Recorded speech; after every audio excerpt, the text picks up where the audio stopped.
2020 was one of the best years for gaming ever, in my opinion.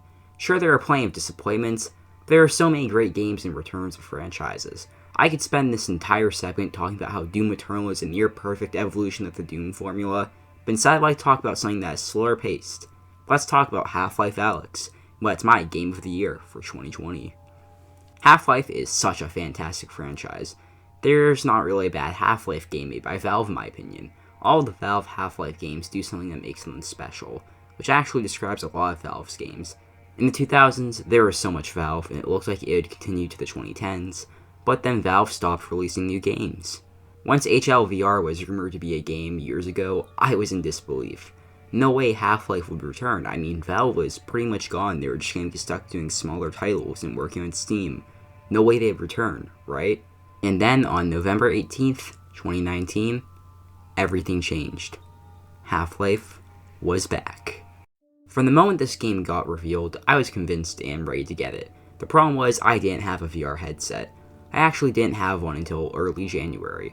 Once I had one though, I started playing Half-Life Alyx. Right away from the title screen, I was blown away.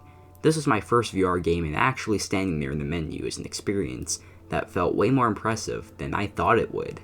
Getting into the game itself, however, it's more than just a tech demo. The game gives you gloves that allow you to pull objects toward you, which is extremely useful. Instead of walking towards the ammo for your pistol, you can point at it, press a button, pull it towards you, and catch it. This system allows the game to never feel boring, like, oh wow, I have to walk over and grab this ammo. Nope, instead you just bring the ammo to you. Speaking of ammo, Half-Life Alyx has a very limited amount of ammo, and it works extremely well for the game. Instead of having a ton of bullets that you just load into enemies, you have to focus on each shot and make sure you carefully line up. It means you're also constantly hunting for ammo. You're also constantly hunting for a resin, which allows you to upgrade your weapons, so it gives you even more motivation to keep looking around, because you want to keep finding more ammo and upgrade your weapons. That can sound painful, but it improves the game so much.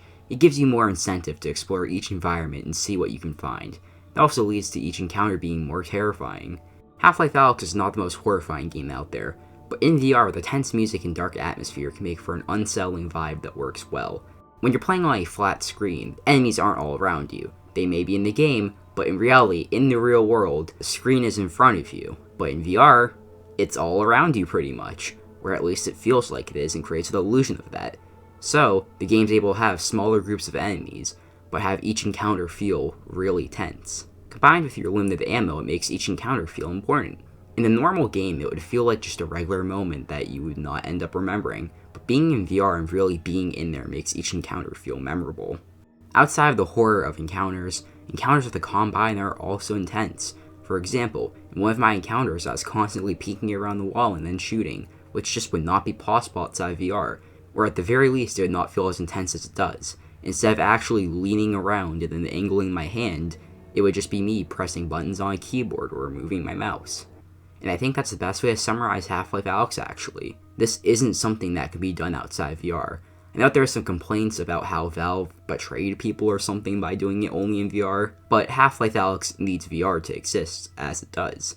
Half-Life Alyx feels like a breath of fresh air, and like something I've never really experienced before, which makes it my game of the year. It's already become one of my favorite games of all time, and I look forward to what Valve and other developers do next in VR. And also on another note really quick, I know that some people are disappointed that this wasn't Half-Life 3, but Half-Life Alyx is very much a big Half-Life game and not just a spin-off. It's very much the next Half-Life experience.